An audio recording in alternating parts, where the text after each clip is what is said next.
The Central Club. Do you need a work uniform? Want to start a clothing brand? Or maybe you have a football kit that needs a logo printed?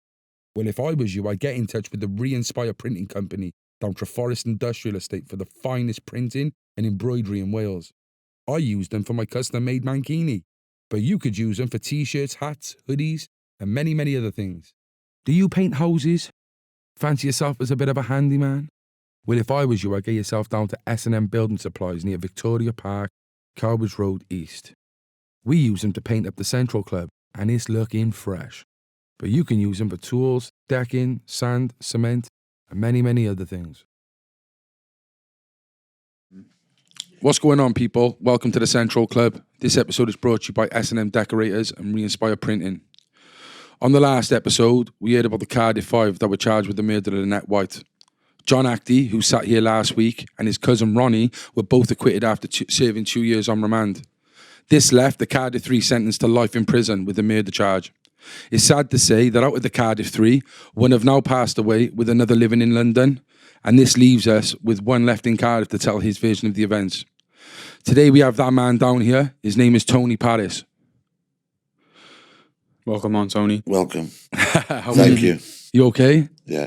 Thank you for coming down. Honestly, this is massive for us. Obviously, everything what's going on at the moment with the documentary coming out. We had John on last week. I just want to say thank you for coming down. It's okay.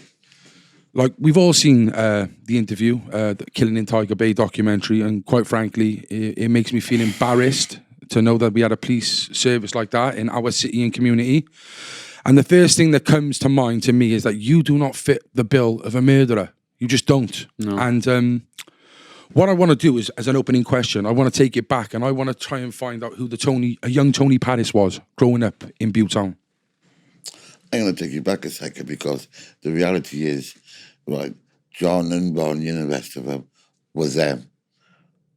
But regardless of what they may have done or the police couldn't do them for, they didn't kill nobody, as far as I know.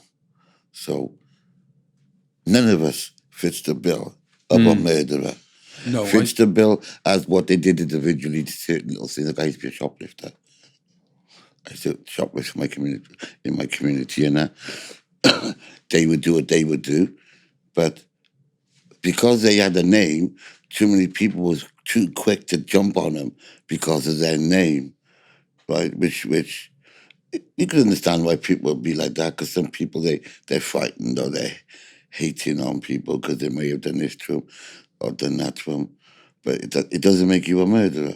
No, you're right. You are right. And I didn't try and say that. What I was trying to say was basically the way they were portrayed, exactly like you said, the way they were portrayed, yeah, it's more easier to believe why they would choose this man. Right. But it didn't seem like there was no motive for you other than just putting another person there. Yeah. Is what I was trying to say. The motive for roping me in would be, as I see it, because I was a shoplifter. I'm in everyone's house. And so everybody knows me. The police thinks if anybody knows something, Tony Paris will know, because he's in everyone's house. So when I go in the back door of somebody's house and the man's going out to the front door and just say, "Who's that?" I say, "It's me, Tony." "Oh, I told you she's upstairs. She's getting out of the shower now. She's coming down with a towel wrapped around or whatever." It's only Tony. Nobody ain't bothered about me. I ain't no threat to nobody. But as far as the police are concerned, what have I heard? Yeah. What do I know?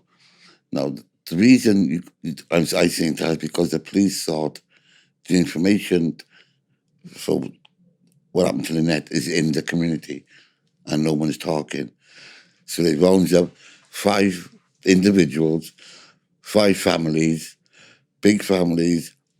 Everybody knows the families. Someone's got to talk if they know to get us out. Problem was, nobody knew. That was the problem. And as soon as they arrested us, they couldn't pull back. They couldn't come out of it. They had to keep going then. Yeah, they couldn't contradict themselves years later and say, sorry, They started with a threat, thinking they could use us for somebody to talk and give them the information. But that threat was no good because it couldn't work because nobody knew. So what you're saying is they didn't fit you up to say Tony Paris could pass for the murderer. They arrested you on the basis of Tony knows everything. Let's break Tony down and get him to point a finger at one of these. Yeah, because I'm not a jail person. What about the others as well? Well, the police got their individual reasons, I imagine, for wanting to implicate them. Because they were looking for a 6-foot fair-haired white boy who was seen outside covered in blood. On the Crime Watch program, this is what they're putting out there. There's photograph of this guy all over the country. So where do you get from a 6-foot fair white boy to 5 black guys? Well, actually, it wasn't 5 black guys. It was more like 8 black guys and 1 white boy they arrested altogether. Not just the 5 of us. There's plenty arrested. Yeah. And they singled it down until they were left with just 5. Yeah, when you look at the bigger picture, it looks like it was all for development reasons and bringing in Cardiff Bay and stuff. They didn't have a murder, someone fitting the bill of the murder, so they needed to point it at someone. And somebody's killed Lynette, obviously. Pressure's brought on the bay development. They're building up the bay. Nobody's buying houses. Pressure's being put on the police. On every level, you can see how pressure's being put on people to solve it. This is what I say. If you don't know who done something, leave it. Don't fit somebody up because you don't know who done something. Information will come. It's going to come out sooner or later. It always does. Well, it did. But they got no time. See? They rather this. And they used it as an opportunity to shut my community down, which they've always wanted to do. Shut our pubs down. Right? I don't think there's any pubs down there now anyway, is there really? Well, no, not down the bay, no. There is in the Paddle and the Boaston gone. Right? And they got 1 or 2 clubs at the top end. Right? The posh end. Yeah. Eli Jenkins, the back gate. Yeah, if you want to call it that, yeah. So they were going to close this. They were going to shut us down anyway. That was already planned. This is killing 2 birds with 1 stone. But this was an opportunity, to do it quicker. Shut the Casablanca down, shut the Dowlers down as well, you know what I mean? So they jumped on the opportunity, and frightened people. I mean, if they could lock me up, they could lock anybody up. That's how I see it, sorry, but it's true. It's true. I'm in a Casablanca working full. The place is full. People are coming in on that night, Valentine's night, from town. I'm stood by the door. A lot of the girls are coming, give me a peck on cheek. I had told, where you been, girls? Oh, they went to this club, that club. This is up past 1:45. Right? I got a suit on. Okay? And the police have got people to say, these 2 girls to say, I'm in James Street. No, I'm only up the road from James Street. I'm no more than 200 yards maybe from where it happened, 250 yards, and the police station is only about 100 yards away from where I am, in James Street, the police station. Police station's there, Casablanca's there, the bookies is there. Now, if they could take me out of a club full of people and say, I'm walking down the street with these gang of boys who some I didn't like, I don't get on with, it's not going to happen. When you say you don't get on with, can we hear from your version of like what you thought of the people you was actually tied up in a case with? Who was Stephen Miller before this? Who was Ronnie Actie to you? Well, Stephen Miller for one was just a loner. He was the boyfriend, but I never seen him causing no stress with nobody or fighting with anybody. There wasn't that kind of guy. He wasn't. He'd come in the club on his own, buy a drink, go in the back room, play pool. He didn't trouble anybody. Ronnie and John were cousins, but Ronnie had his group of people. John had his group of people. So they 2 didn't hang wrong together. Now, I know both of them. And, I don't run round to John. John don't knock my door. I don't knock his door. Ronnie don't knock my door. I don't knock his door. Going off friends like that. But we know each other, and we give each other respect by giving each other a nod. You know what I mean? We know each other, as you do, yeah. So to say that I'm going to walk down the street and go and kill somebody with John and Ronnie, It's ridiculous. Unheard of. It's absolutely ridiculous. And my community knows that. Yeah. That's the joke. People who don't know us don't know. And they will come to their conclusions because they don't know you. Well, yeah, right? even in the city of Cardiff, outside of Pewtown, would have thought you were probably best mates by the sound of it. Yeah, of course, because they don't know. But people who knows us in Cardiff knows Tony Paris runs around with his own group. I got my own group of friends. Took me to school. Do you know what I mean? I ain't... Listen to this. The police, when they arrested me, took me from my house. Because the night they arrested me, I was with my mate. And we was in the castle, in the Dowlers we were. So about, I don't know, 2:30, somebody decides to walk down the park, go into my house. Sometimes my mate would crash on the floor in my yard. I was living in Nelson House then. So this particular night... Is Nelson House still there? It's the big block of flats next to Lowden Square. Right, okay, the 2 blocks of tower flats. Blocks, yeah. Yeah. So he goes home, I goes up to the block up, drunk. And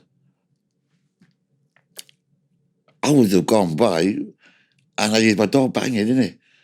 So I singing it's the boys, knocking, messing about. So I got up, drove my front door naked, and he opens my door, it's police. He jumps on me, and I says, "Are you Tony Parrish?" I says, "Yeah." I says, "Why, what's wrong?" "Oh, we're arresting you on suspicion of murder." I said, "Murder?" Now, in a second, I've already calculated a million things, right? Because they're talking murder. Your brain just flips into overdrive. So I ended up saying, "Well, who's dead?" Because the club I was in last night, there was no trouble, no arguing, so it couldn't be something that happened last night, so who's dead? Did you hear about the murder before you were arrested? Yeah, of course. Yeah, of course. Obviously you said on the documentary about how... let's take it there then. 1988 happened. Lynette White's murdered on Valentine's Day. How did you hear about the news? Well, I heard the next... Well, what happened was, my mate Peter sent me to his house to get a couple of bottles of vodka and whiskey. So I'd come out the club and I'd crossed the road. This would have been on the Sunday. She was killed on a Saturday. I'd crossed the road of James Street to go into the next estate. And I see a police car flashing lights outside the bookies. Goes to my mate's house, picks up the drink, crosses back over the road, but this time I'm paying more attention now. And I'm looking, I said, "Okay, it's police down there." I'm thinking the booking's been done and it robbed. Yeah. Goes in the club, says to the boys, "Looks like the booking's been done, So a couple of them have come out and looked on the street. That's all we are thinking, what booking's been robbed. Goes back in the club. When we leave the club that night, the police, there's more police out there. It isn't more police, the booking's getting robbed. There's just too many police around. One standing on the door, more police cars. Anyway, I get dropped off. My mate drops me off, drops off, another mate drops off, another mate leaves it there. Next day is Monday. And it's the Monday, because I go into the post office when I hears Lynette White's been killed in the bookies. Did you know Lynette White? Yes. What was... Because on the documentary, it says, Docklands, 1980s, a lot of working girls, he was saying. Like, what was fit the scenery of what Cardiff Docks was like then? Well, I wouldn't want to be in another better place because it was great in my day, You had your working girls. You've always had working girls and trouble because it's a dock area. You go to any dock area in Britain, you get stress. Yeah. Doesn't matter if it's the Garballs in Scotland, doesn't matter. Liverpool, doesn't matter. You always get your issues. You always got your working girls. You always got drug use, and it's no different from anywhere else. But this is Tiger Bay. They made a movie about Tiger Bay. Tiger Bay Blues. All right, so, okay. What a film. You seen that? No, I haven't. I have to give that a watch. It's lovely. Yeah. So, lovely. You'd have people coming down from Newport or Paddy or Swansea come down to have fun, And as long as you come in the area and you played the game, no problem. If you come in the area and you thought you were bad, you get a problem. Yeah. Sometimes we'd have Maxi Priest we'd bring down Smashed it. right? Sandra Cross come down, and sometimes without sound systems playing, and coaches would come down, whether it was Birmingham or Gloucester or wherever, Bristol. and there would be trouble. That means the coach is getting matched up. People are going Cardiff is to Birmingham. yeah, and the police station is only 100 yards away, and they'd be sat there or stood there watching, ain't getting Let them fucking kill themselves, type of thing. Yeah, they just leave it was sad. I mean, I was there one night. It was like a John Wayne Western. I'm telling you, I was frightened. This is the first time I was frightened in the castle with this trouble. And the funny thing was, and this is how I see it, these black guys from where they came from, or the coach, they wasn't attacking other black boys from Cardiff. It was the mixed race boys they were fighting with. You know what I mean? Yeah. I couldn't get my head around that, because we're all Docks boys. Yeah. You know, Cardiff is different. It's very multicultural, the Docks, isn't it? Yeah. Where they come from, it's black and black. Yeah. We don't deal with that. You know what I mean? I come from a community where it doesn't matter what religion you are, nationality, it doesn't matter what colour you are. If you're a Docks boy, and that's it. And we all stick with each other. But these people, where they come from, I'd worked had more stress than we had. I don't know, but do you think this Lynette White case ripped apart the community in a way? Yeah, it did. Because as far as I'm concerned, like my mother used to work in the old pensioners, right? Everybody knows my father. Everybody knows my father. My father used to work in the pubs, in the Brains pubs. All of them doing the cellar work. And as far as I'm concerned, a lot of them old black people, they got negative attitude. They're quick to talk shit about people, right? So, for instance, my little boy and his mother would be on a bus. I'm in jail on remand, and some of these people, they'd be like, oh yeah, Jean's boy, he's whatever. When they took Jean's boy, meaning me, Tony, my mother's name was Jean, right? And she sat there, and I know she sat there. You know what I mean? Just like You know? And my mother straight up. My father comes from my father comes from the West Indies. He had private school, and my father, his attitude is, the police wants people to believe that his boy, me, can do this thing. You know what I mean? My father can't live with that. That's what killed my old man, broken heart, I tell you. Yeah, well, didn't your sister say on the show as well, something about like, well, they arrested him, the police can't be wrong type of thing? Was that what was it something like that? No. Like your dad was like, they don't get it wrong, like people don't make mistakes. My father comes from a situation where he got family with police. Yeah. Back in the West Indies. Yeah. And my father was a drinker, right? He wouldn't go to church like he's supposed to, right? But everybody still loved my father because he's straight to die. This is how he is. There's no mess. There's no if or buts. This is my old man, okay? So they want people to believe, my old man's view was, the police wants people to believe that his boy could do such a thing. That killed my old man. And when I was in jail on remand, I'm on A-wing, I could look through my window and see my floor, 10th floor, see my window. And right at the bottom of the building, I used to say to myself, the paddles by there, the park's there, burning out there, they're kicking football, kids are all running around on the park. I'm in fucking jail. I'm in jail. I'm stuck in jail when I should be out there. Do you know before you went in, the police come to your house, they knocked your door, and they said, obviously, they're arresting you for murder. Like, you said you like things were going through your head, and you're like, what murder? Oh, yeah, okay, yeah. Can you take us from there again? Yeah.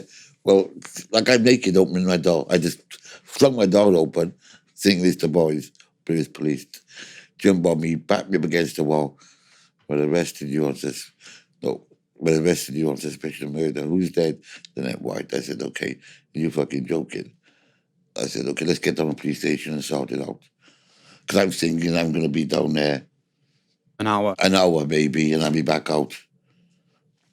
No, I never saw daylight. After that, when they took me, never seen daylight for 4 years. What was your like? I wouldn't say the rumors going round, but what was your idea when they said Lynette White? What did you think that you like? You know, the time before, the 10 minutes before. Like, what did you think? Who killed Lynette White? Did you have any idea? Or No, not in my head. No. Were you shocked They're to hear arresting me him? on suspicion of murder. Who's dead, Lynette White? As far as I'm concerned, you're having a laugh. Yeah. Simply, I said you're having a, you know, I won't swear again, but I said, that's fine. Sorry. I said, you're having a laugh. Let's get down to the police station and sort this out. Because I know I ain't done nothing. Plus, I know that Jock and Paige, you knew my old man. Knew I'm a shoplifter. I'd be walking down the road with my bag. They never wanted to look at my bag. Who's Jock and Page? Officers, are they? Yeah, police officers, yeah. Paige was the inspector of the police station. He was the boss of the police station. And Jock was a detective, big, tall guy. They know me. They know me. They know my father. They know I don't hang around with John and Ronnie and none of them. Why am I here? Where's Jock and Page? Why are they interviewing me? Why are these strange policemen interviewing me? Do you know why? Because if Jock and Page interviewed me, it'd be a joke. Yeah. And I would look at them and tell them, it's a frigging joke. What are you talking about, you idiot? Do you think that's why they took you to Caerphilly police station and things This like is- that? this- Take you away from Butetown police station? Well, not so much. No, it's the swapping of the police officers. The police officers who know me and knows I can't lie, because I'm going to tell them a lie, they'll know, because they know Yeah. me. These new ones they got to interview me don't know me. I could tell a lie, they wouldn't know. You know what I mean? But they deliberately give me police officers who I don't know because I made a serious threat. Let me tell you now, serious. I'm worrying now because they're going on and on and on. Oh yeah, you the boys, you Miller, you all walked for the cast of Dr. James. They go, all of a sudden it starts sinking in. These people ain't joking, you know. These people are serious. This is not a joke. Yeah. Right? And I'm starting to get nervous now.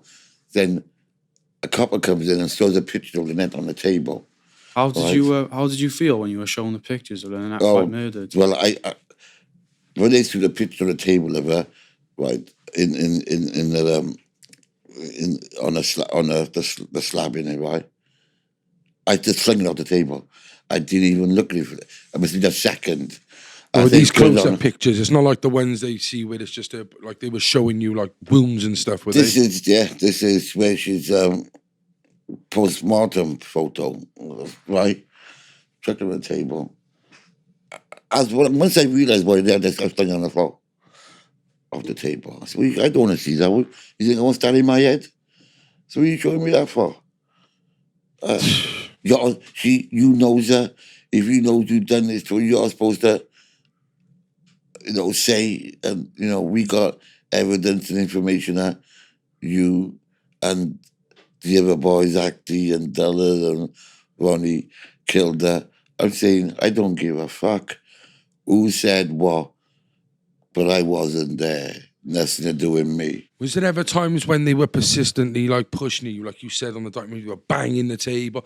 Like obviously in Stephen Miller's case, there was times where he actually ended up confessing. Was there ever times where you'd sit and think, did I do this? Well, what they try to do, they tries to twist things. Like they'll say, that night, did you drink a lot? Once you say once you says yeah, I drank a lot. Anything's possible. Oh yeah. It's like they're trying to plant seeds in your head. Right. Yeah. Because if you're drunk, you don't know. See, this so they start off very slow, right? No, I had a few drinks that night. Yeah, of course I did. But listen, you can't go and do that kind of damage with people you don't hang around with and you don't know. That's ridiculous. It's absolutely ridiculous. Yeah, you Right. don't remember hanging around with these people and then doing the crime. It's just like, But they're setting you up for the future. This is what they're doing. They're trying to set up the same thing they did to Miller. They're trying to do to me. I mean, trying to get me to agree that I'm drunk. Yeah. And then, but what they can't get past is that I didn't like Ronnie Acty. So why am I going to want to walk down the road to go kill somebody? Can you explain like a situation? Because obviously some people watching this won't know. We don't know either. Like, but people would be like quite probably wanting to know what your situation was with Ronnie. You know. No, well, I was in a Dowlers working one night, and I come down West Close. I come down James Street, and I'm going to get in a taxi by the Bombay, and Ronnie's come out with his mates, and I was just going to get in with my missus then, and well, I don't think Ronnie even knew who I was, but he was a block-up, flung a punch, and he just glanced past me. Well, I never forgot that. Even though he didn't hit me, catch me properly, he doesn't care, I don't care, I never forgot that. So when the police are trying to tell me I'm killing this girl with Ronnie Act, I'm like, you having a laugh? He tried to punch me once. It's not happening. Yeah. It's not happening. He's insignificant in the sense he didn't care, but he still flung the punch. And I ain't forgot it. Now you're trying to tell me, because they don't know this. It's like they didn't even do research into like who are closely connected and stuff like, and then we'll fit them up to make sense. It did not make sense. Exactly. No, also, John and Della, right? Della was with Jack, a girl called Jackie. And I think she's family with John, right? And John and Ronnie, John and Della don't get on. So why are they going to go down the road to go kill somebody? It just doesn't make no sense. It doesn't make no sense. Yeah. And the whole Miller thing as well, she was nothing to do with any of you really. Like, no. And the police tried to make out Miller put on the street. He didn't put on the street. I know. Do you know what? I've been an addict for 10 years. I've seen people like Miller out on the roads. They're just besotted by someone. Yeah. They're besotted by a woman, like, and they'll do anything to be their friends, you know, or to be around them. And I know men who sit on the side of a street or in the side of a car and watch a girl go sell herself, just to be careful of him. Like, he weren't putting it out on the streets. He was just, in my eyes, he was just coattailing her. Like, I'll look after you. That's how I look at it. I've seen loads of people. Long time before he come on the scene, she was doing what she was doing. Right? He didn't put it out there, but you got to remember, she was a working girl. The police can't have people who work in a bank, you know, involved in it. They want people to look like they're drug dealers, drug users, pimps, and, do you know what I mean, to fit in with their lifestyle. But it was closer to the bank one than the drug dealers because he was a security guard, really. Right, but but this is in the docks. Yeah, no. You understand? This is in the docks. They can't have. You got to have the right type of fittings for them to do what they want to do, their plan. Okay, so they want people who they can say are drug dealers or drug users or. It's like I said, because he come down from London, it was like he almost fitted the bill of someone coming down here to do that. He's a boyfriend, isn't he? Yeah. Do you know what I mean? But we all know he didn't put it on the street. No. Right, the police might want you all to think that because you don't know that. Yeah. But he didn't. Was she was doing it off her own back, wasn't she? Right. That's what she wanted to do. Yeah. He didn't make her do it. He tried to stop her from doing it, if anything. But at the end of the day, she's doing what she's doing. He can't tell her. She can't to stop her. No. Do you know what I mean? She's making her money her way, putting food on the table her way. What could he do? When you was arrested then and you found out that Miller, Duller, John, Ronnie, they're arrested as well, you know in your head, that you haven't done this crime. Did you ever suspect that one of them could have been one of the ones? Yeah, of course. Are you mad? Of course.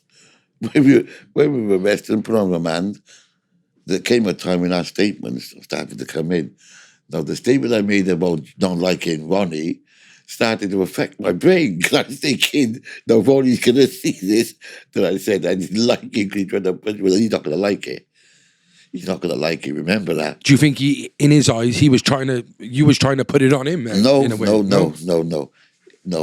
He's not going to like it because it's going to make him look violent. Right, I see. Okay? Yeah. Which makes him look more like a murderer. Well, not a mob, no. Not a murderer, man. Not a murderer, That's but violent. someone who could commit. That's violent, no, whatever. that's violent. No, there's a bit of, it's like I punch you, that mean I'm a murderer? No, And if I obviously don't even hit you, I just threw the blow at you, does that mean you're a murderer? Yeah. Okay, so forget that. Don't go that deeply. Don't go like that. Yeah. Right. So what were you thinking? Yeah, that's what I thought you was trying to say, though, Tony. Yeah. Tony, that's what I thought you was trying to say, though. No, we're all in a cell, and the statement starts coming in. Well, that we made to the police. So I'm thinking to myself, okay, now man, Roddy's going to see now that I said, that I don't like him, and he tried to punch me once, right? And he's going to be pissed anyway. So I read that statement, and we could all see what each other's doing, and we could all see now what they're doing to Della.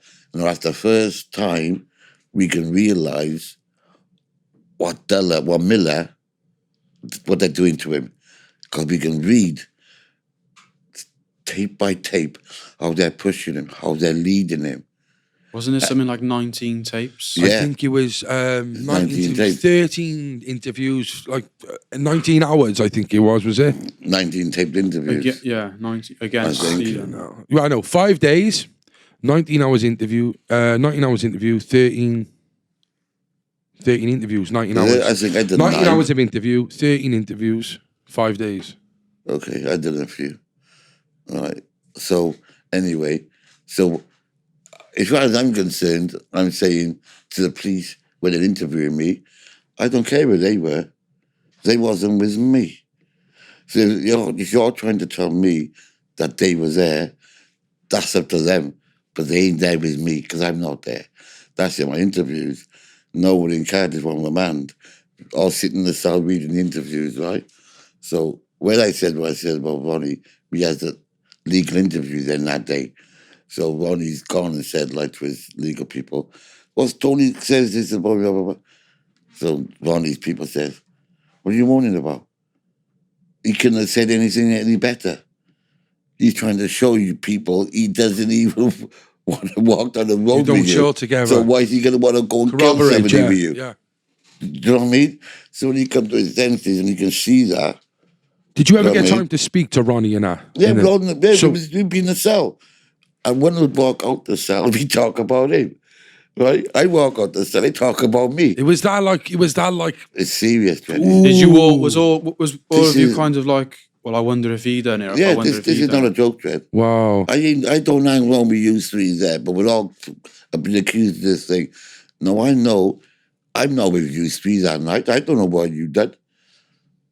But I ain't there with you. So maybe you was there. I don't know.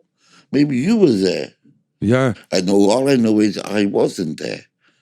And that's all you can say to yourself is, I wasn't there. You all say what you're saying. Please just say I'm there with you, but I ain't. And the same goes for them. They know that they wasn't there. Do you know what I mean? So what I'm thinking, this is serious. This is not a joke. We was on remand then. Was you remand in Cardiff, was you? Yeah, 2 years. And during this time in Cardiff as well, there was some other things that kind of helped solidify, you could say, evidence to go against you in court. There was a certain gentleman you met in prison, which weren't highlighted on the interview. Yeah, a guy called Ian Albert Massey, Okay. a 14-year armed robber of Tesco's in Swansea. Supergrass as well? Well, this is how it turns out to be. Right. Now, this Massey went to 14 years for armed robbery of Tesco's. He was a cleaner and used to do calligraphy. Now, I've never been in jail before. I don't know about jail business. So Christmas time, because we got arrested in December, remember? So he's doing this calligraphy thing, and his cell is opposite mine. So as I said, you do me this thing, you give him a bit of tobacco, to write some poems and stuff. Anyway, got to the stage where papers would come in. I said to him, what's going on here, man? Do you don't understand this? Explain this to me, because I don't know. Anyway, I remember one time John says to me, this is John Act, he said to me, don't let nobody see your papers, because I don't know this. Well, where did you see John to end? John's on A-Wing with me. So you were on the wings together, then? Yeah. Did you bother with John then at all when you were in there? Yeah. Did you hang around yeah. together, try and like work out things? We Or? would go to. If I was a cell. codie with someone, I'd be with them all the Yeah. time trying to work out how I'm getting out of this. Do you know Trust what I mean? me. Did you? The only one who wasn't there was Miller. They shipped Miller to Harfield in Bristol. Oh, they was in Bristol. Because remember now, he's the one who's saying that they broke him down and said that he was there. Yeah, so they deliberately kept him segregated from us. Of course. Right. So this Massey, right, suddenly made a statement against me saying that I confessed to him. Now remember, you got 2 girls saying that they saw me there, right? And they're self-confessed liars. They've got nothing to hold me down. There's no fingerprints. There's no DNA, no nothing. So it uses Massey now to tie me in, to keep me there, right? Why did they choose Massey, though? Because he was the one who they could use. He contacted 2 police officers in Manchester to say, I'm in Cardiff and I'm talking with... He's with a supergrass already, so he's got a network of like officers he can speak to. And he was close he's to probably you. trying to like try and go like brown nose someone to probably get more time off this. If I give you this, can you there's all sorts. This is what he I wants don't to really do. know about all that sort of corruption. No, I and that. don't know this. I don't know this. None of this. All I know is this guy done Tesco's and robbery with his mates. Gun. From Manchester, was he? From Manchester, yeah. These are serious crooks. These ain't no jokers, right? So jokers. Right, yeah. So we're called... What the police do to each other and then these type of criminals is one thing. We're called civilians. You don't interfere with civilians. Massey trying to vote me in to get time off his sentence is a no-no. Now, when I got when Massey's statement comes in with the additional evidence, when he's saying I confessed to him, and I told him some nonsense about DNA stuff, which I never knew, because I didn't have them statements at the time he made his statement. See, what the police did, they messed up.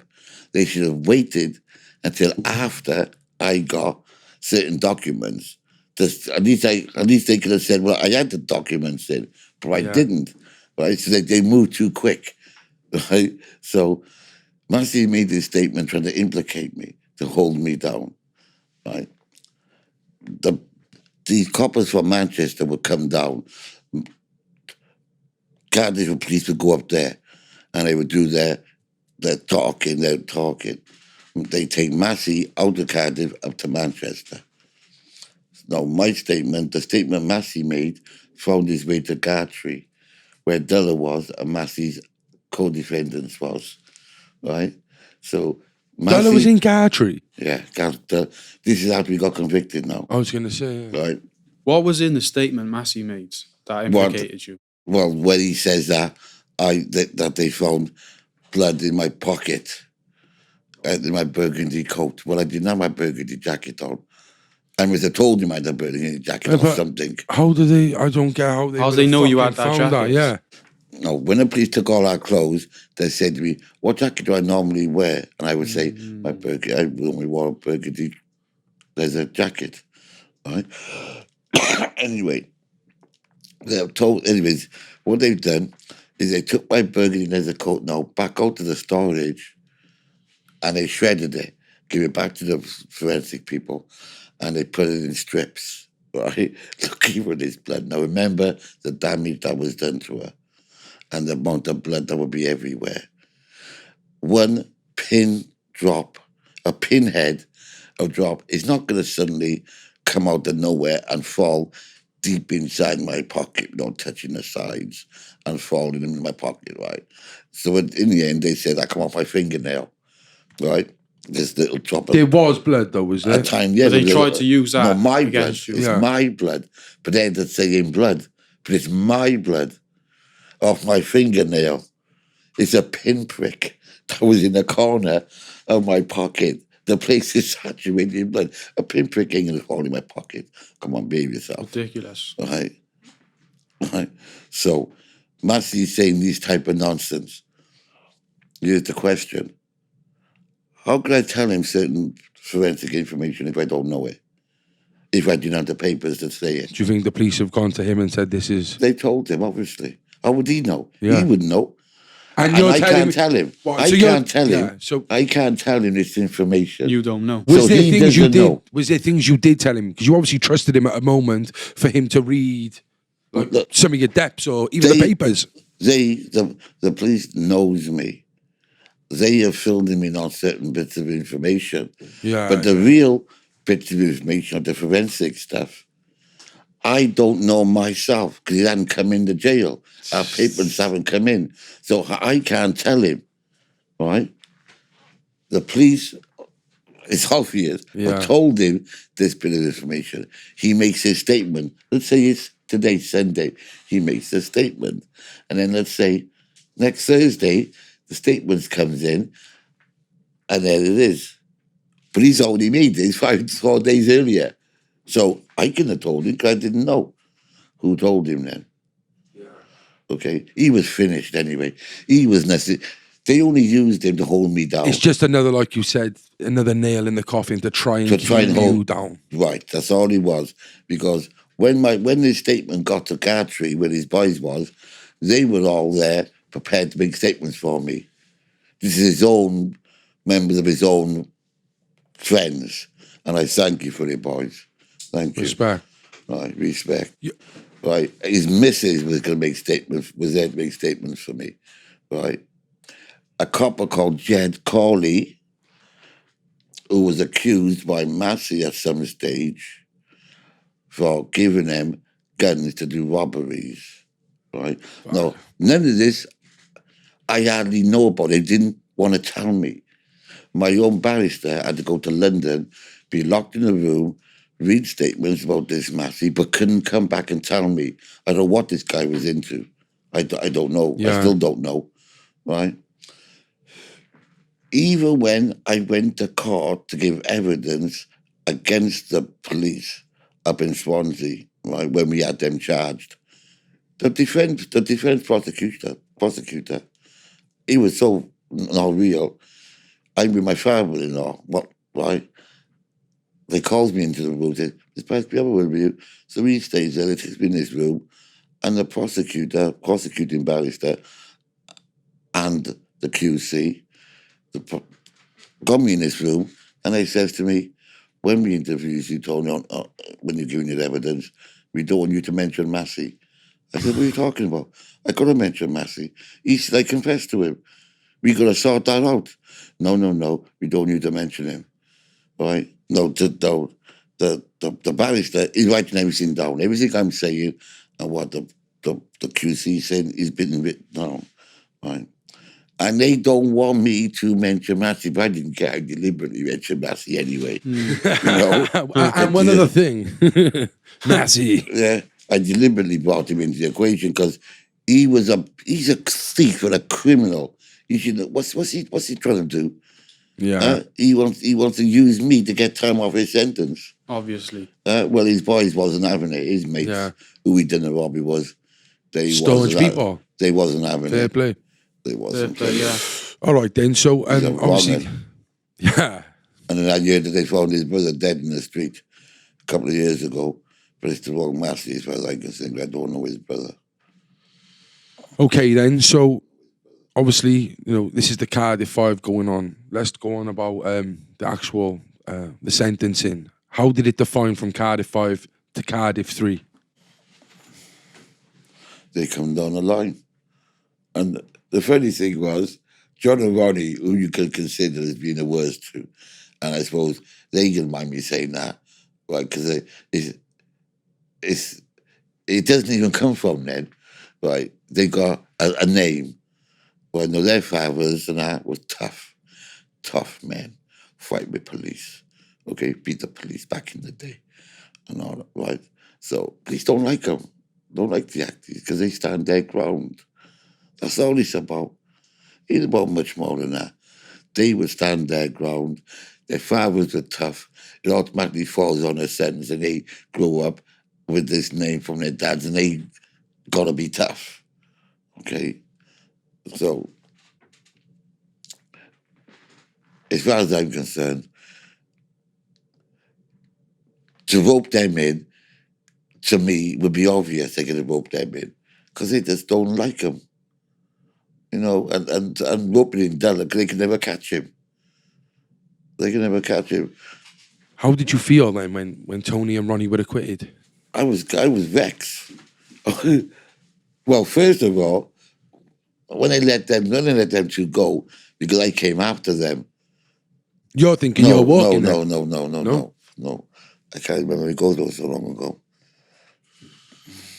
I can't. When's remember. this? No, John was 1990, is last. it? John was last. Yeah. It was Dulla, John. Ronnie was not guilty. Then I think it was you and Thing. So obviously you've seen Miller. Ronnie get acquitted. So Ronnie's gone. Yes, Ronnie's gone to himself. Hang on a minute now. How did I Ronnie go there and they're taking me? What's that about? You can see on the footage as well when they dragged you in the van, like yeah, I don't. And I says innocent. Innocent. Yeah. I don't get into that. But and then Ronnie goes, okay, good.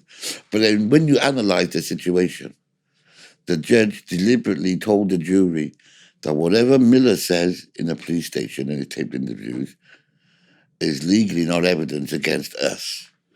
If they want to use that information against him, that's up to them. But it's not evidence against us, what he said on his taped interviews on his tape. This is what the judge is telling the jury not to do. Remember them, I know, not to do. Watch this. So the jury goes out now to come to their conclusions. They comes back in and they says, no, they got a question. Okay, what's the question? The question is, if somebody was inside the room, meaning they've got a toenail over the line of the door, right? Then you're inside the room. If you're this side of the room, as the line on the door, then you're not in the room. So what did the jury do? Ronnie and Johnny went on the Ronnie and John is this side of the line, not guilty. Miller's got me and Della on this side of the line, we're found guilty. Now the judge already told the jury not to do that, not to use what Miller says against us. He told them the law. He's telling them the law. But he's still. This is in Swansea. What do you expect? We hate Swansea. What? Swansea don't like us. We don't like them. Don't ask me why. Jack. It's some kind of old thing gone on before I was born. And but it's playing out. I'm your old. life's hanging on dependence from it. Yeah. You're not just from Cardiff. You're a black man from Cardiff. Yeah, but why do you say they put it in Swansea in the first place? Because it's full of white people. Because it's full of people I think it was who don't like. It's not even white people. I'm not even going to say it's because of white Cardiff people. is. It's full of people who don't like Cardiff people. Yeah. Now, being black and from the docks is just an extra. Yeah, extra cherry on the top. That's what I'm saying. Yeah, okay. Right. So the police put it in Swansea claiming that John and Ronnie, because they're actors, would have a better chance with the jury, right? So we said, okay, then we'll have it in Bristol. We'll have it in Gloucester. We'll have it anywhere but Swansea. Yeah. Don't want it in Swansea. But the police do, because the police already knows they'd have a better chance of a conviction if it's in Swansea. Okay? Because of this Middle age. this like, from with Cardiff and Swansea. Don't ask me to go into why, because I don't know why. I'm old, but I'm not that old. I don't know what the original situation was. It's like Fairwater versus Ely. Like I always ask my dad, why do we fucking fight them? They're like, I don't ask Granddad. You just don't know. Yeah. Exactly. And in the docks, they will find anybody. And they don't know. It just is. Well, Cardiff, Bristol used to be like the Docks boys in Bristol, like all the time. Evolution days now. All the time. So they get in the Swansea, they get what they want. The two actors goes home, me, Dudley Miller goes to jail, and then we works out why. Because Miller, and they did what the judge told them not to do. The jury did. It's as simple as that. The jury come to their own conclusion, didn't listen to the law, didn't listen to what the judge told them. Miller got us choose our side of the line, them choose our side of the line, and that's how it went. How was your mental health in prison, Tone? Well, he's like give us tablets, beta blockers for our heart, and to slow our heart rate down. Give us going about 2,000 miles an hour, right? They was at the new Concorde, right? Oh, fast. And then they would give us some marzipan and all kinds of pans and non-pans and things to help us. You know what I mean? I never liked them. I wanted to keep my mind clear. Yeah.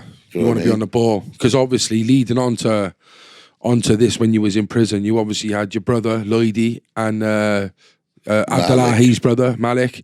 Started running a campaign and you had Al Sharpton spearheading it with you as well, which is crazy. I came down from London on visits this one weekend. I don't know about Al Sharpton. Just accumulated visits, was it? Yeah, Get him down. yeah. Well, the schools in Cardiff didn't mind me. They timed that perfectly, didn't they? Yeah, because I was no trouble. Listen, I'm in jail because I ain't done. I ain't going to run more like no lunatic, jump up and down like a raven nutter. No. Well, that's not my character. The schools in Cardiff jail knows what I'm like, knows my character. I'm not no trouble. So when I wanted to come visit, they didn't moan. They do full, and I had no room. They still let me come and say, Tony, go down there and pick where you want to go. Because I'm no trouble. Right? Okay. So I come down this weekend. I'm chilling out in my bed. Then I was saying, there's loads of people now knocking my door, coming in the room. So there's people out there calling your name. I said, what? Then I could hear the little thing, the distance, the microphone things, innit? Yeah, right? Curving and that, isn't it? Yeah, I could do the microphone thing. Reverend. Free the freeze. And I could do the... Sharp on it. Yeah. Yeah. Well, how did that make you feel when you could hear it? Well, they're telling me, Tony, they more excited than me. Right? Well, What you do we were want? buzzing, like you could hear them. Justice. When did we vote it? No. What did we vote? Well, I need my daughter. Well, my daughter's Justice That's when amazing. she was born. Nice. Right? What a lovely that's name. That's her middle name. Because without it, she wouldn't be born. Wow. You understand what I'm saying? Powerful. Nobody knows Do you know that. the one thing I loved on that thing? And I remember your brother Lloyd, he was like, yeah, man, I was sick. It was the BBC reporter, do you think hanging outside the prison is inflammatory? And he goes, well, if you think praying is inflammatory, you need to take that with Jesus. Quality, bro. Class. He just smashed it. Yeah. That must have give you a glimmer of hope. And When Al Sharpton come on the scene, that kicked the door open. The door was already unhinged. No, it's 3/4 open. He opened it up, man. And then, but the Panorama program was the one. yeah, what's his name? The guy, he's really good, he is as well. The old fella. Right. He was just saying how rotten it was, weren't it, from the get-go? Well, the governor of the Scrubs was married to this woman from Grangetown whose brother was I think it was your next prime minister. I'll get his name in a minute. Anyway, the governor of the jail said to me, Tony, listen, I got a meeting coming up with the new Lord Justice Taylor. They just made him Lord Chief Justice, right? He says, go and have a meeting with him. And he's going to go and tell him, because remember now, we've all been psychoanalyzed by psychologists, psychiatrists, behavioral therapists. They've all been in our heads trying to find out what's going on in our head. So they know me. Yeah. Did they ever conclude that you were just a normal guy, couldn't commit murder? They come to the conclusion, right, that ain't my way. Yeah. That ain't me. We'll get to that in a minute because they wanted me to do something for them. Right, so this just proves what they thought about me because they asked me to do something. One of my mates in jail, the Swansea boy, right? I'm gonna call him my mate because there's only a few Swansea boys in there, I'm Welsh and I'm small and I'm black. It wasn't easy, and I said, "Roundy boy, I had a terrorist behaviour, necrophiliacs." All kinds crazies and nasty. double murderers, treble murderers. They just chuck you off the landing and there's nothing they can do to them because they're already doing to lose. God knows what life sentences, right? So it was difficult. So every morning that door opens, it's chest out, chin up, deep voice, right? It's hard work. Yeah. And that's not me. Do you know what? It's definitely not me to be like that. But that's how you got to be. Yeah. Right? Because people take liberty with you. Right? So anyway, now, according to my mate, I got into trouble borrowing tobacco off people. So he tried to commit suicide. So this one morning, My door opened a little bit early. Excuse me, I said, what's wrong with so-and-so? I said, nothing. Yeah, he tried to commit suicide. He's over the hospital. I said, what? So I went up the stairs. Mate's gone. Tried to kill himself, right? Over a bit of tobacco. What he borrowed off people, but he could have got it off me. So anyway, now, a couple of days goes by. On the antenna, I know comes this probation officer, Mrs. Miles. And she says, but I go to her office. I go to her office. He's in the hospital. She says to me, Tony, I want you to go over to the hospital, get the names of the people who use the tobacco off, who use the tobacco, to sort it out. I said, are you fucking mad? Straight out of my mouth. I said, are you mad? I can't do that. I said, look at me. You want me to go around and I don't know who these people is yours. And Go around to these terrorists. I said, I can't do it. She said, yeah, you can. I said, I can. Yeah, you can. Now, remember, they've already analysed me. I'm only small, I can talk. Right? And she knew I had what it takes. To get it out there without violence. To go and do it and help my mate without no violence. But I didn't know it. Do you understand the difference? I don't know I can do it. You don't believe in yourself? No, I didn't know I could. I'm scared. I'm with crazy people. But she believed in me, and she didn't want him getting shipped out to the jail because I would follow him everywhere, and he'd be in trouble. She wanted him back on her way. Yeah. So anyway, I said, okay, I'll do it. Goes against the names, like I said, I don't know, 5 people. So I go to them. There's 2 that I got to go to. One is his IRA boy and a bare knuckle fighter. Right, knocks on the door, the 2 minutes in the cell. Right, I'm frightened. The one is a little bit taller than me, but stocky. Big shoulders, big arms, right? So I walks in there, says come in, I walk in and I'm frightened, right? I said, my mate blows you a bit of tobacco? He says, yes, the little stocky one now. Put his hands on my shoulders, right? My knees are knocking. And he says to me, you're a good lad, you are. You're a good lad looking after your friends. We don't want nothing off you. Made me sad. So, he said, anybody mess with you in here, you come and tell us. I walked out to there, big smile on my face. I said, yes, thank you. I have my mate. Must have felt proud, like. Yeah. All you could do, mate. I know. I have my mate, and he said, I was cool. They don't want it off me, but anybody messing with me, you tell us. What more could I say? So I know that they know, the authorities know. We ain't kidding nobody, not just me, but the whole 3 of us. And then I guess another call one day, Mrs. Bartram, my probation officer, she says to me, called me in the office, goes, guess what I seen last night? I said, who? She said, your brother Lloydie. They had a meeting, a probation meeting, and Lloyd Mark was there talking, campaigning. So her union joined our campaign and put money in our campaign. Wow. That ain't happening, Dread. These people already knows we're going home. They already knows. Churches from England and Wales. This preacher comes to visit me, told me, look, we've joined up with your campaign, blah, blah, blah, blah, blah. You think these people got time to waste money on maybes? No, they know. They don't deal with maybes. They know we ain't killed nobody. They know we're innocent. These people are winners, and they only back winners. Understand? 100%. Right? So the Panorama program, there's one screw whose attitude was, you be found guilty, so you're guilty. And he was a bad one. He's dig me all the time. So when the Panorama come out, the governor said they're going to be Cardiff and bring it in for you all to watch, for the whole wing to watch, right?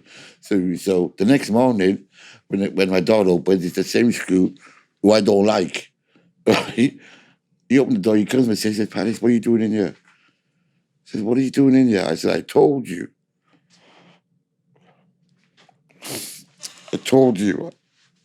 I shouldn't be in here. So he was cool now, he's on board. Because they all started to realise we shouldn't be there. Backtracking now, isn't they? Yeah, but they can't let me out of jail because they got a job to do. Yeah, of course. They can't can't just open the door. You understand that, innit? What they can do is make my life easy. Yeah. Yes. So I'd have visits nearly every day. I'd have the best this, the best that. So after, when it come time for our appeal was coming up, I started to realise some of these inmates now, they see me sat on the phone in the probation office or in the government, one of the minor governor's offices. Do you know what I mean? And I got out, as far as I'm concerned, just in time before the Well, you idiots. think they started to see you as like a Maybe they might have thought I was fucking talking or something. yeah, no. But I don't know about that business. I Everyone ain't fucking associated with them. knows. Yeah. Everyone Well, knows the score. Yeah. But the governors and the screws know we shouldn't be there, but they can't do nothing but just make our Make it life easy. a little bit Yeah. easier. Do you know what I mean?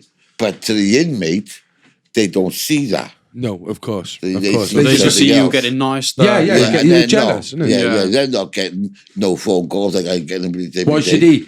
Why I should- mean, yeah, what's so special about him? Well, I'm fucking innocent. Yeah, mate. You yeah. done what you done. That's the difference. I So you like got you. listen. We got to move on because of time and that. But you come out right, and looking at the video when you got out, looking at your face, it was like shock, but like kind of like it was all too quick and too much for you. How has life been since the release and the aftermath of what happened, finding out about Jeffrey Gafford being the murderer and stuff? How has life been for you, Tony? Well, when coming out, there's a difference of being a 12 by whatever it is, 8 cell, and darkness to light. You know, there is light at the end of the tunnel. And I always thought that. No matter how long they kept me there, I always thought they're going to let me out. They can't keep me here. So no matter how dark it got, there was always light. Even a pinprick, right?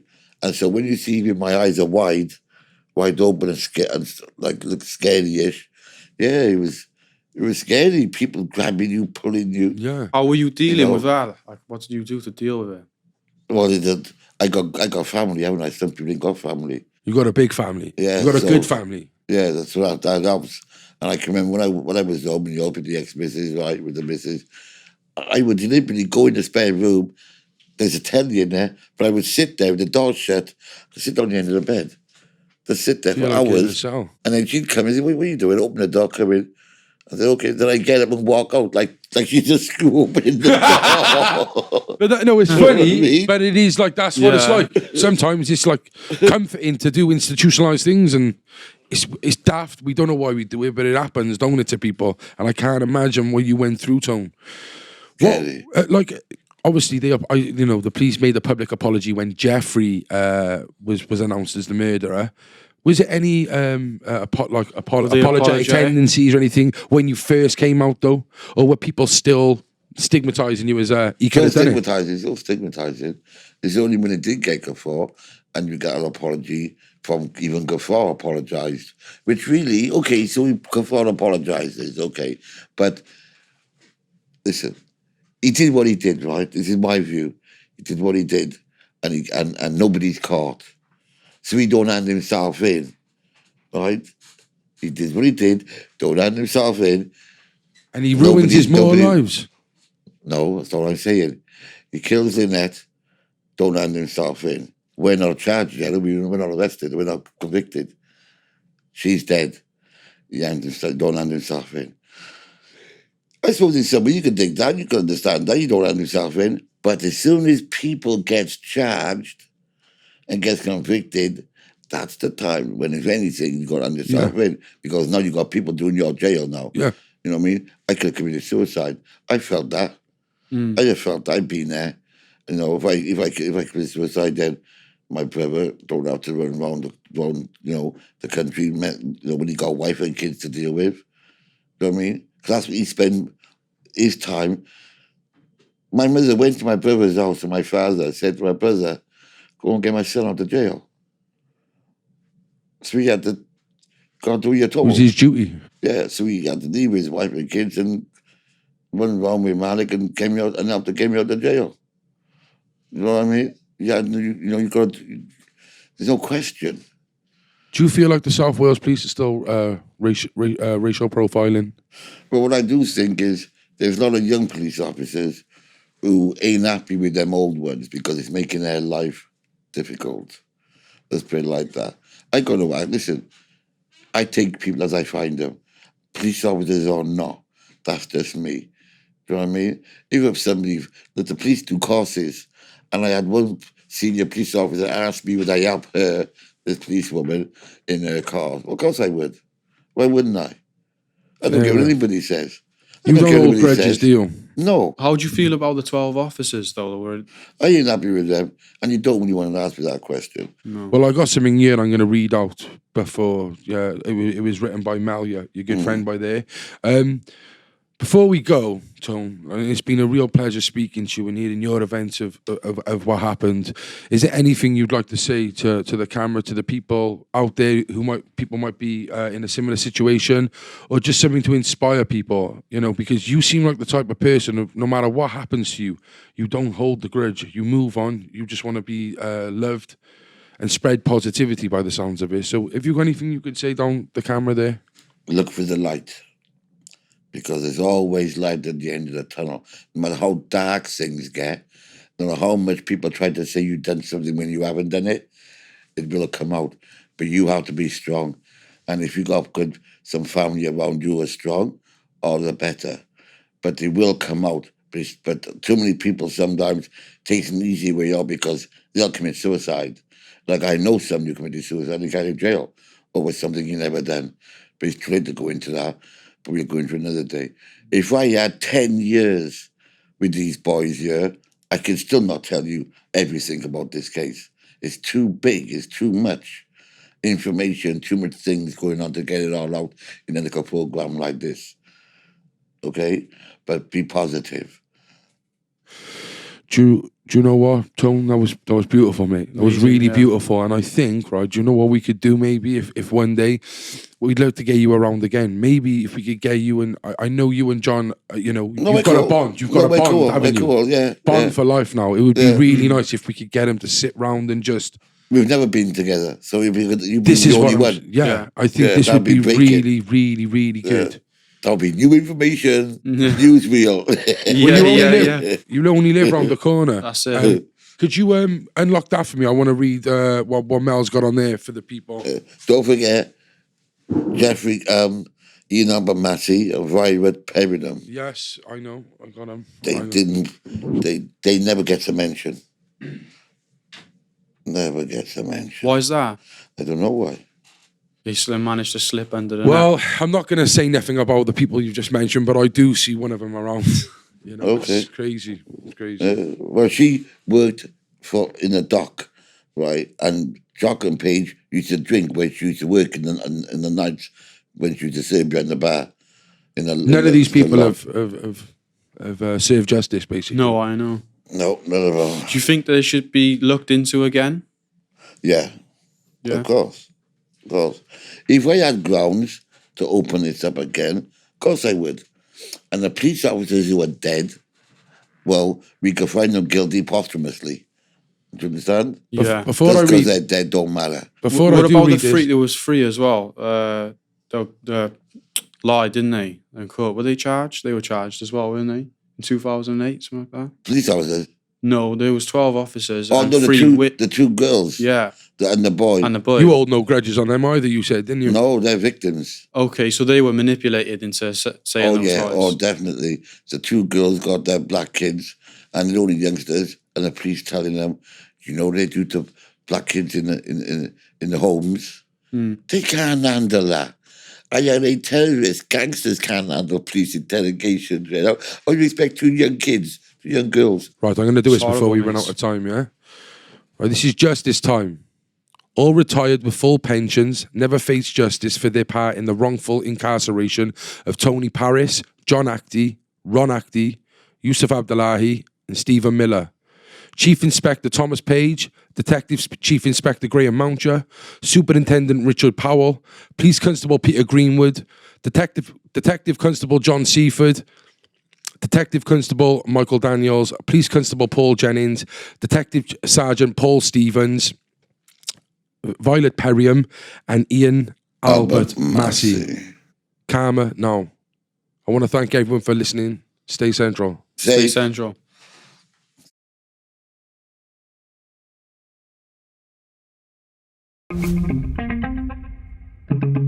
The Central Club.